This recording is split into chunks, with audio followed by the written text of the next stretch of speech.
ले लो मुरली गुणों का गहना है, ज्ञान गंगाएं ब्रह्मा ने उतारी, है ये पावन ब्रह्मा कुमारी।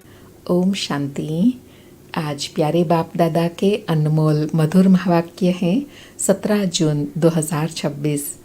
आज भाग्य विधाता बाबा ने नशा दिलाते स्मृति दिलाई कि तुम ब्राह्मण कुलभूषण बच्चे जानते हो कि अभी हम ब्राह्मण संप्रदाय के हैं, फिर देवी संप्रदाय बनेंगे। बच्चों को बाप बैठा भी समझाते हैं, जबकि बेहद का बाप सन्मुख है और उससे बेहद का वर्षा मिल रहा है, तो बाकी और क्या चाहिए। फिर आश्चर्य खाते बाबा ने कहा कि भक्ति मार्ग वाले भगत भगवान को याद करते हैं अथवा आत्मा सजन या साजन भगवान को याद करते हैं, परंतु वंडर यह है कि उनको जानते ही नहीं। बाबा कहे, ऐसा कभी देखा कि सजनी साजन को ना जाने व बच्चे बाप को ना जाने।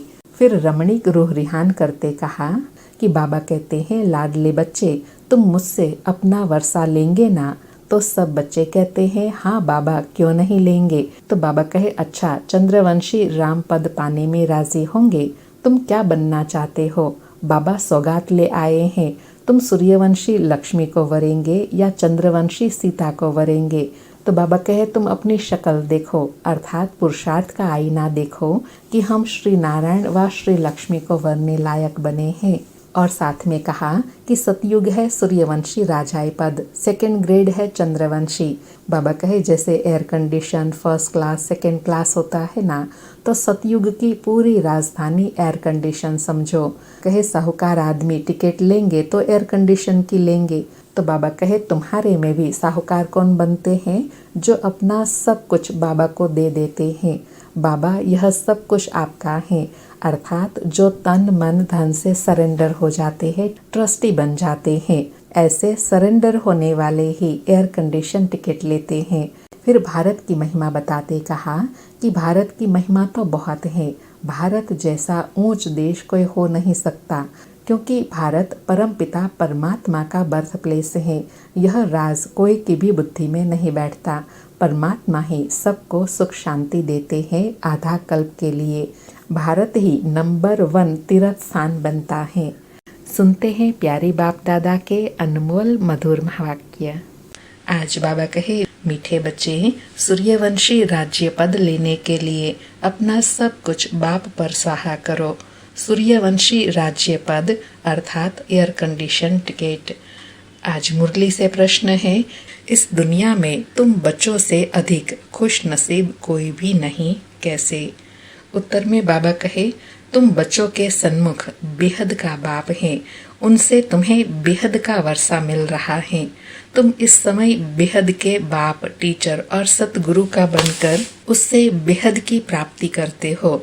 दुनिया वाले तो उसे जानते भी नहीं, तो तुम्हारे जैसा खुश नसीब हो कैसे सकते? आज मुरली में गीत बजा, बड़ा खुश नसीब है। ओम शांति।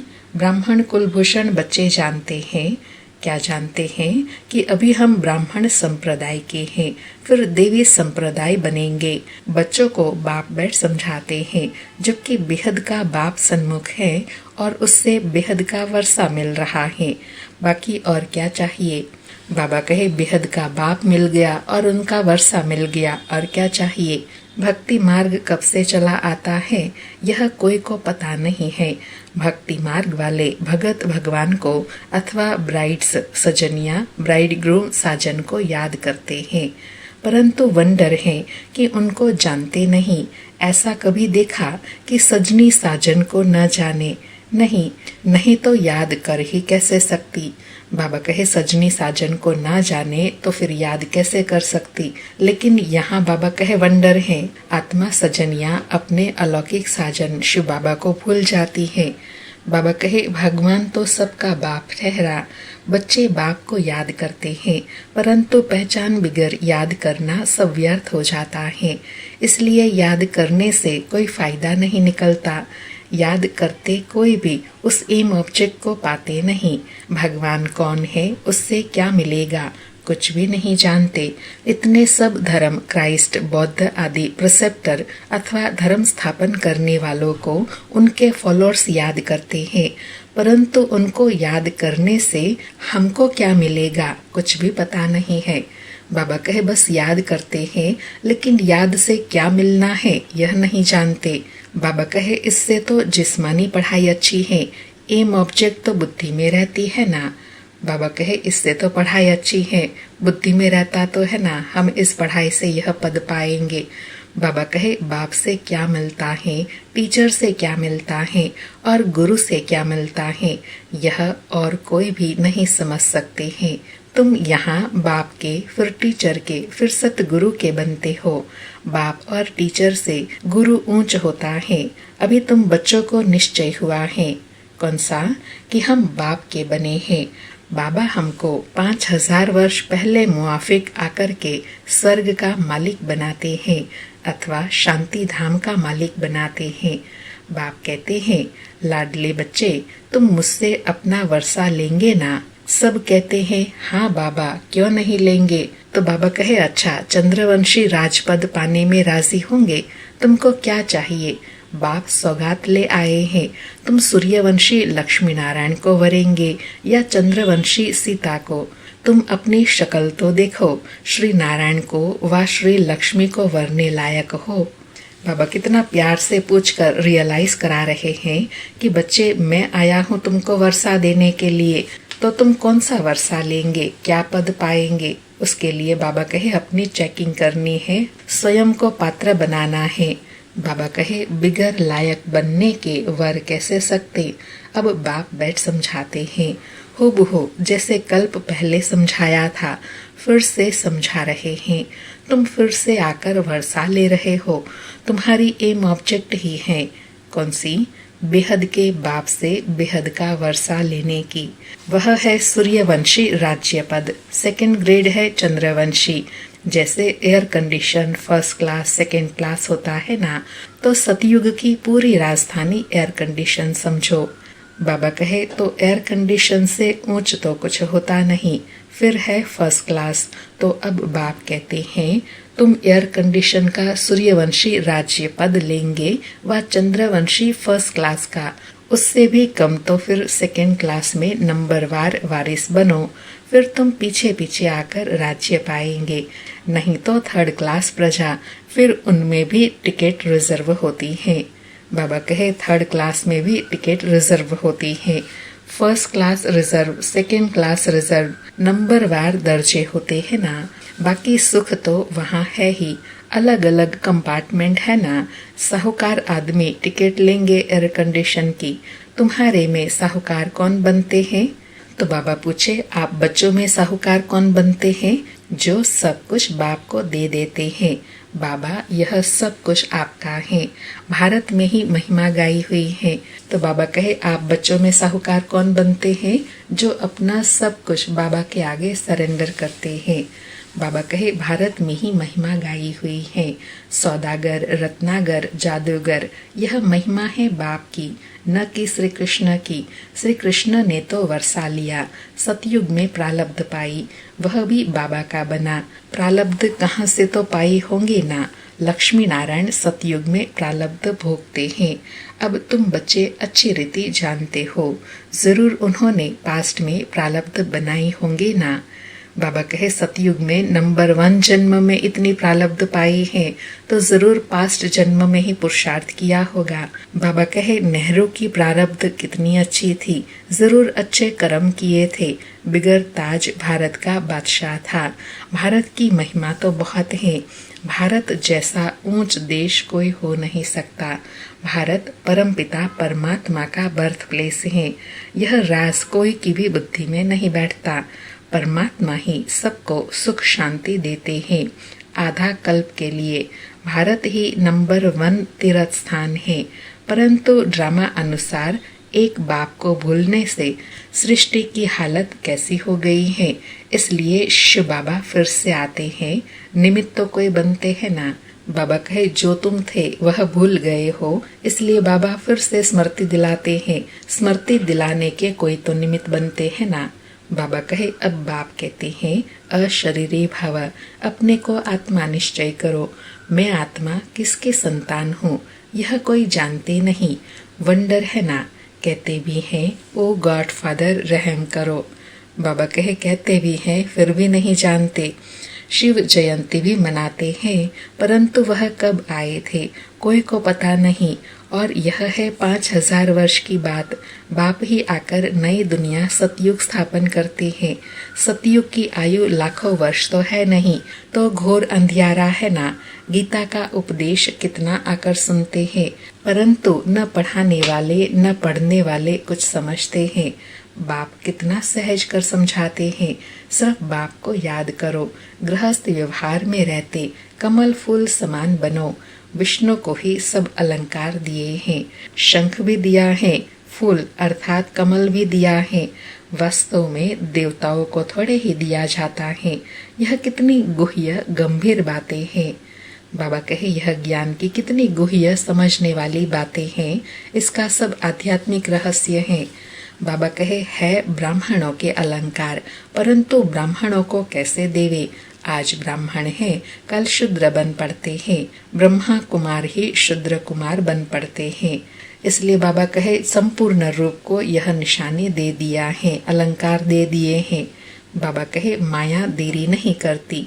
अगर कोई गफलत की, बाप की श्रीमत पर न चला, बुद्धि खराब हुई, माया अच्छी तरह चमाट मार मुंह फेर देती है। मनुष्य गुस्से में कह देते हैं ना, थप्पड़ मार मुंह फेर दूंगा, तो माया भी ऐसी है। बाबा को भूले और माया 1 सेकंड में थप्पड़ मार मुंह फेर देती है। अर्थात ऐसा कर्म करने से फिर माया बाबा की विस्मृति करा देती है। बाबा कहे 1 सेकंड में जीवन मुक्ति पाते हैं, माया 1 सेकंड में जीवन मुक्ति खत्म कर देती है। कितने अच्छे अच्छे बच्चों को माया पकड़ लेती है, देखती है कहाँ गफलत में है तो जट थप्पड़ मार देती है। बाप तो आकर पुरानी दुनिया से मुंह फिराते हैं। लौकिक बाप कोई गरीब होता है, पुरानी झोपड़ी में रहते हैं, फिर नया बनाते हैं, तो बच्चों की बुद्धि में बैठ जाता है बस अब नया मकान तैयार होगा, हम जाकर बैठेंगे, यह पुराना तोड़ देंगे। अब बाप ने तुम्हारे लिए हथेली पर बहिश्त अथवा वैकुंठ लाया है। कहते हैं हे लाडले बच्चे, आत्माओं से बात करते हैं। बाप समझाते हैं मैं भी ड्रामा के वश हूँ। ऐसे नहीं कि ड्रामा के बगैर कुछ कर सकता हूँ, नहीं। बच्चे बीमार पड़ते हैं, ऐसे नहीं मैं ठीक कर दूंगा, ऑपरेशन करने से छुड़ा दूंगा, नहीं। कर्म भोग तो सबको भोगना ही है। बाबा कहे अगर मैं ऐसे ही ठीक कर दूं तो फिर हिसाब किताब कैसे चुकता होगा। बाबा कहे तुम्हारे ऊपर तो बोझ बहुत है, क्योंकि तुम सबसे पुराने हो, सतो प्रधान से एकदम तमो प्रधान बने हो। अब तुम बच्चों को बाप मिला है तो बाप से वर्षा लेना चाहिए। तुम जानते हो कल्प कल्प ड्रामा अनुसार हम बाप से वर्षा लेते हैं। जो सूर्यवंशी चंद्रवंशी घराने के होंगे वह अवश्य आएंगे।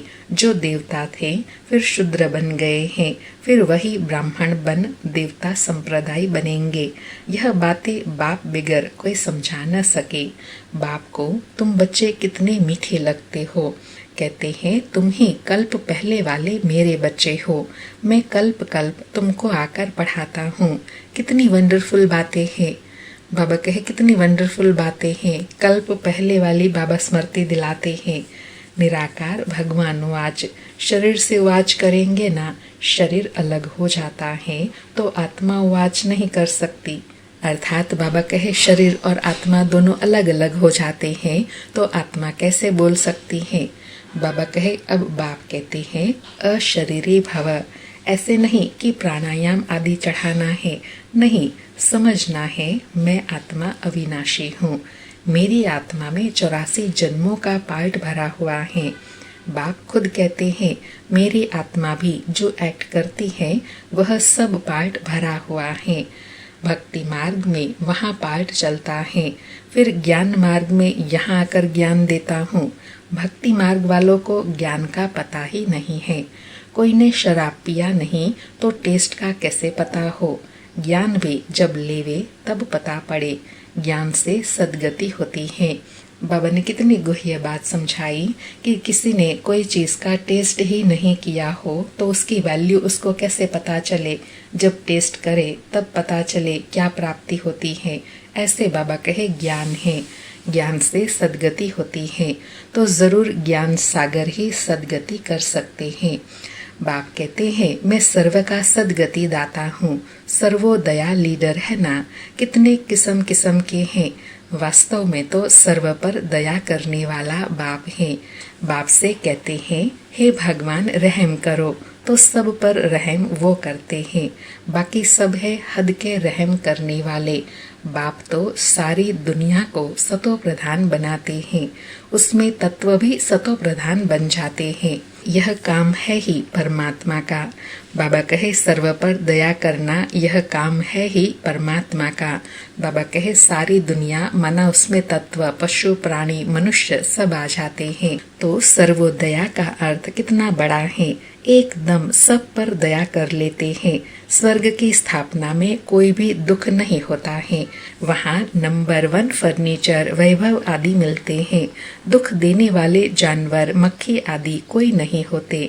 वहाँ भी बड़े आदमी के घर में कितनी सफाई रहती है, कभी तुम मक्खी नहीं देखेंगे, कोई मच्छर आदि घुस न सके।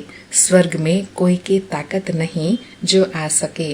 गंध करने वाली कोई चीज होती नहीं, नेचुरल फूलों आदि की खुशबू रहती है। बाबा स्वर्ग की महिमा सुनाकर अनुभव करा रहे हैं कि स्वर्ग में हवाओं में ऐसे नेचुरल खुशबू रहेंगी। बाबा कहे तुमको सूक्ष्म वतन में बाबा शुभ रस पिलाते हैं। अब सूक्ष्म वतन में तो कुछ भी है नहीं, यह सब साक्षात्कार है। वैकुंठ में कितने अच्छे अच्छे फूल बगीचे आदि होते हैं। सूक्ष्म वतन में थोड़े ही बगीचा रखा है। यह सब है साक्षात्कार। यहाँ बैठे हुए तुम साक्षात्कार करते हो। गीत भी बड़ा फर्स्ट क्लास है। तुम जानते हो हमको बाप मिला और क्या चाहिए, बेहद के बाप से बेहद का वर्षा लेते हैं, तो बाप को याद करना चाहिए। बाबा कहे जब इतनी प्राप्ति कराता हूँ तो ऐसे बाप को याद करना चाहिए। बाप की मत मशहूर है, श्रीमत से हम श्रेष्ठ ते श्रेष्ठ बनेंगे। बाकी है सबकी आसुरी मत, इसलिए वह जानते नहीं कि सतयुग में सदैव सुख था, लक्ष्मी नारायण का राज्य था। छोटेपन में वही राधे कृष्ण है, उनके चित्र आदि कुछ है नहीं। स्वर्ग में तो सब बच्चे बड़े फर्स्ट क्लास होते हैं, चंचलता की कोई बात ही नहीं होती है। अच्छा, मीठे मीठे सिकेलधे बच्चों प्रति माता पिता बाप दादा का याद प्यार और गुड मॉर्निंग। रूहानी बाप की रूहानी बच्चों को नमस्ते। हम रूहानी बच्चों की रूहानी माता पिता बाप दादा को याद प्यार गुड मॉर्निंग और नमस्ते नमस्ते। सारी मुरली से धारणा के लिए सार है। पहला पॉइंट, जब इस पुरानी दुनिया से मुंह फेर लिया तो फिर ऐसी कोई गफलत नहीं करनी है जो माया अपनी तरफ मुंह कर ले। श्रीमत पर अवज्ञा नहीं करनी है, बाप से पूरा वर्षा लेना है। दूसरा पॉइंट, बाप पर अपना सब कुछ स्वाहा कर पक्का वारिस बन सतयुगी एयर कंडीशन टिकट लेनी है। एम ऑब्जेक्ट को बुद्धि में रख पुरुषार्थ करना है। आज प्यारे बाबा का वरदान है, स्वस्थिति द्वारा सर्व परिस्थितियों का सामना करने वाले अव्यक्त स्थिति के अभ्यासी भव। स्वस्थिति द्वारा सर्व परिस्थितियों का सामना करने वाले अव्यक्त स्थिति के अभ्यासी भव। स्पष्टीकरण है, जब अव्यक्त स्थिति के अभ्यास की आदत बन जाएंगी तब स्वस्थिति द्वारा हर परिस्थिति का सामना कर सकेंगे और यह आदत अदालत में जाने से बचा देंगी।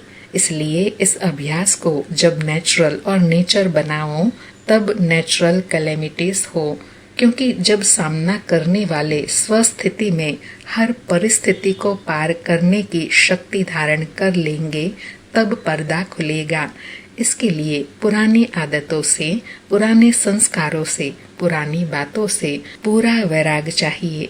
बाबा कहे ऐसी अपनी स्वस्थिति बनाने के लिए पुरानी आदतों, पुराने संस्कारों और पुरानी बातों से पूरा वैराग हो, तभी अचल अडोल स्थिति बनेगी। आज का स्लोगन है, स्वयं को निमित्त कर्महार समझो तो किसी भी कर्म में थकावट नहीं हो सकती। स्वयं को निमित्त कर्महार समझो तो किसी भी कर्म में थकावट नहीं हो सकती। अभी मातेश्वरी जी के अनमोल महावाक्य हैं, मृत्युलोक, देवलोक, भूत प्रेतों की दुनिया का विस्तार। मम्मा कहे, बहुत मनुष्य प्रश्न करते हैं, यह जो अशुद्ध जीव आत्माएं जिनको घोस्ट कहा जाता है, यह सच है या कल्पना है अथवा वहम है। उस पर आज स्पष्ट समझाया जाता है कि मनुष्य आत्मा जब विकर्म करती है तो उनको अनेक प्रकार से सजाएं भोगनी अवश्य पड़ती है, और भोगनी भी मनुष्य जन्म में है, न कि जानवर, पंछी और पशु योनि में। दुख सुख भोगने की महसूसता मनुष्य में जास्ती है, न कि जानवरों में। इस सृष्टि खेल में मुख्य पार्ट मनुष्य का है। यह जानवर, पंछी आदि तो जैसे सृष्टि ड्रामा की शोभा है। सारे कल्प के अंदर सतयुग आदि से कलयुग के अंत तक मनुष्य आत्माओं के 84 जन्म हैं। बाकी यह 84 लाख तो जानवर, पंछी आदि की वैरायटी हो सकती है। अब यह सब राज परमात्मा बगैर कोई नहीं समझा सकता।